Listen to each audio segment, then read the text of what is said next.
So in the last class we saw classification of bonds according to its size and shape. In the last one we saw that is accessory bond. So we have discussed that. Now before going to the next topic, please listen to this. This is parts of developing long bond. So we already discussed about this, but still I'm going to explain once again. The shaft of the bond is called diaphysis. This is a shaft, and the ends of the bond are called epiphysis. This is epiphysis, and the epiphysis is joining with the diaphysis through a cartilage, and that cartilage is called epiphyseal cartilage. Epiphyseal cartilage here. So this is diaphysis, and the epiphyseal end of diaphysis is called metaphysis. So metaphysis is a part of diaphysis, but it is seen at this point. So these are the parts of the developing bond. Diaphysis, metaphysis is a part of diaphysis itself, epiphyseal cartilage, and the ends are epiphysis. And there are two ossification centers. Primary ossification center will give rise to diaphysis. Secondary ossification center will give rise to epiphysis. Primary ossification center is appearing before the birth. Secondary ossification center appears after the birth. Primary ossification center are usually single, but secondary ossification centers can be more than one. So this is regarding parts of developing long bond. Coming to the next classification of bond, we are going to classify the bonds according to its structure. Structurally how it looks, or microscopically how it looks. Based upon that, microscopically how it looks. So based on that, we are going to classify. There are two bonds or two types: compact bond and spongy bond. Compact bond is called lamellar bond, and spongy bond is called cancellous bond. So this diagram will explain these two bonds. So this is compact bond, as the name suggests, compact. So it is compactly arranged. It's compact bond, and the end of the long bond, that is epiphysis, is made of spongy bond. Spongy bond in the sense cancellous bonds. So these bonds have some gaps or lacunae, some spaces inside this bonds. So they are called spongy bond. There are no space, and where the bonds are compactly arranged, that is compact bond. This is medullary cavity. Inner aspect of the medullary cavity, we can see the spongy bond. But going to the peripheral aspect, it is made of compact bond. Whereas coming to the epiphysis, majority of the bond is spongy. These diagrams will also help you to understand spongy and the compact bond. So this is medullary cavity.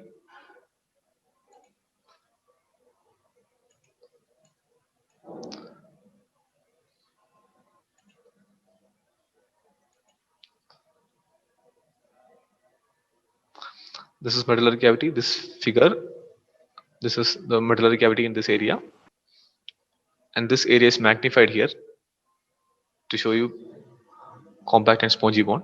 So the outer aspect is made of compact bond, but the inner aspect there is spongy bond. Here, spongy bond, compact bond. This area, spongy bond. Now we'll define compact bond. A compact bond is a dense bond in which there are no space. We can see with your naked eye the compact bond and the spongy bond. Though it covers entire bond, it is well developed in shaft. So the entire bond is covered by the compact bond, entire area, but it is well developed in the shaft. The shaft region, compact bond is well developed.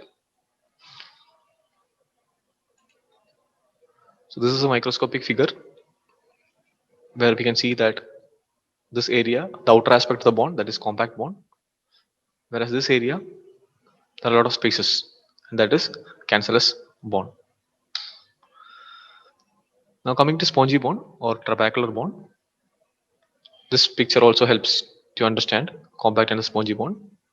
This area, compact bond is present, whereas when you go to the medullary cavity, that is made of, inner aspect is made of spongy bond.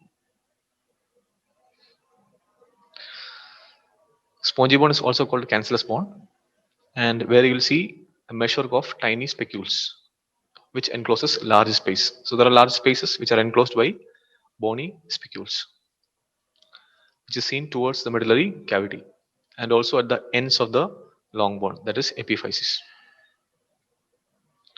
Now the third classification is according to the development. Now this is the third method or third classification.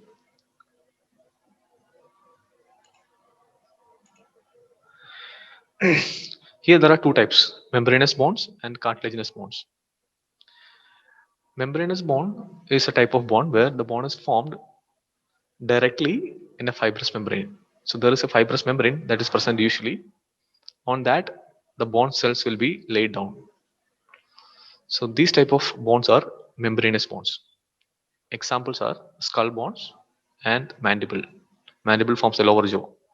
So these bonds are developed in membrane. So there will be a membrane. Over the membrane, the bond cells. As you can see here, this is a membrane, and on that bond cells will be laid down slowly. Calcification occurs, then trabecular formation occurs. Ultimately, the bond is formed.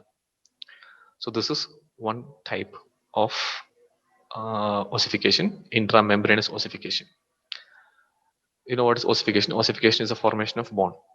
The second one is cartilaginous bond. Cartilaginous bonds, usually the long bonds are formed in this method. Here what happens is that initially a bond model is formed, and this bond model is made of cartilage, and this will be slowly converted into bond. So this type of method is called as cartilaginous mode of development of bonds. Examples are long bonds. Femur, tibia, these are long bonds. These are made from cartilaginous mode of development. This development is also called as endochondral ossification. So this is regarding the classification according to the development. We have membranous bonds and cartilaginous bonds. Now coming to blood supply of bonds. Now here we are talking about long bonds. So the blood supply of the long bond has got variety of origin. You can get long bonds can get blood supply from different arteries. The first artery, which is a major artery that gives blood to the bone, is nutrient artery. Nutrient artery. Nutrient artery usually enters the long bone somewhere in the shaft, but its direction is oblique. The direction of nutrient artery is always oblique, and it enters the shaft. After entering the shaft, it passes through the shaft, and it reaches the medullary cavity, where it divides into two, upper and lower divisions. So this is regarding nutrient artery. Remember, the direction of nutrient artery is not straight, it is obliquely. Usually it is obliquely placed. So this is a major artery, nutrient artery. Now, when we talk about the nutrient artery, I said the direction of nutrient artery is not straight, it is obliquely placed. It can be in this way or in this way. It can be this way and this way. It is not straight. So this diagram shows you the direction of nutrient artery. Now I said we are talking about long bonds, and long bonds are usually placed in the limbs. So we are going to consider that. In the limb, you have bonds like humerus, here in the arm, here radius ulna, this is femur, and here you have tibia and fibula. These all are long bonds. Now, what is the direction of nutrient artery in these bonds?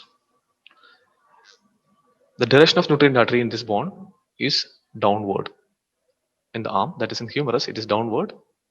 Radius ulna, it is towards the proximal side. Here it is towards the distal side. Here it is towards the proximal side. Whereas in thigh, the femur, the direction of nutrient artery is towards the proximal end of the femur. Here it is towards the distal end of the tibia and fibula. So look at this here. This is direction of nutrient artery. In the femur, it is directed upwards. Upwards.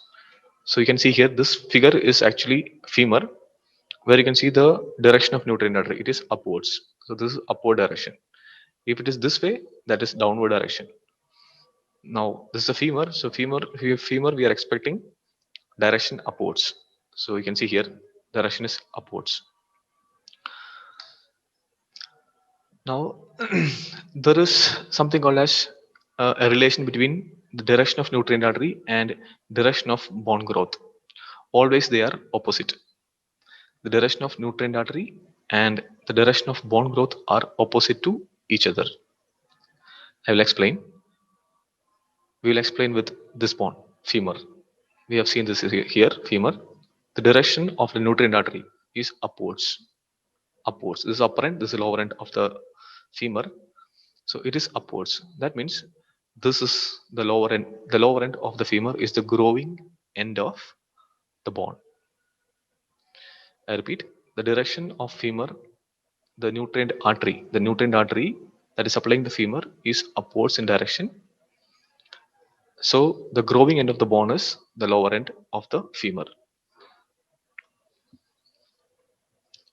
Now I'll tell you what is growing end or the direction of bone growth in later slides. Right now, remember, these two things are opposite to each other. Now coming to the nutrient artery again, this figure may not be correct because it cannot be in this way. It should be this way or this way. So you should remember that. So there's a diagrammatic representation. Now the nutrient artery supplies medullary cavity, that is inner aspect, inner 2/3 of cortex and metaphysis. So it supplies up to metaphysis. And the nutrient foramen, as I said, it is directed away from the growing end of bone. And the direction is indicated by a jingle. To the elbow I go. This is the direction of nutrient artery. To the elbow I go. From the knee I flee. From the knee I flee. From the knee it is separating. But towards the elbow they move. So this is the direction of nutrient artery, and the growing end of the bone is exactly opposite in direction as that of direction of nutrient artery. We will explain what is the growing end, how it is formed, all those things in later slides. Now coming to periosteal arteries, these are the other arteries which are supplying the long bone. As the name suggests, they are going to supply the periosteum. These are especially numerous beneath the muscular and ligamentous attachments. So on the periosteum, muscles may be attached, ligaments may be attached. So beneath that, you can get a lot of periosteal arteries. Here we have, these are the periosteal arteries, multiple in number. Usually nutrient arteries are single in number. Coming to the next artery, epiphyseal artery, as the name suggests, they are going to supply the epiphyseum. So epiphyseal arteries are supplying this end of the bones. So they are derived from periarticular vascular arcades. These are some of the blood vessels which are seen near the bony surface. From there they derive and they supplies the epiphysis. Coming to the next group of arteries, metaphyseal arteries. This is metaphysis. So this is metaphysis, right? This area. So metaphyseal arteries are going to be here. They pass directly into the metaphysis, as we can see this diagram, and reinforce the metaphyseal branches from primary nutrient artery. So metaphyseal arteries enters the metaphysis. At the same time, there are nutrient artery which enters already, and some branches of it they also reaches the metaphysis and they joins with each other and forms anastomosis. So we have seen 4 arteries here: nutrient artery, the periosteal arteries, epiphyseal artery, and the metaphyseal arteries.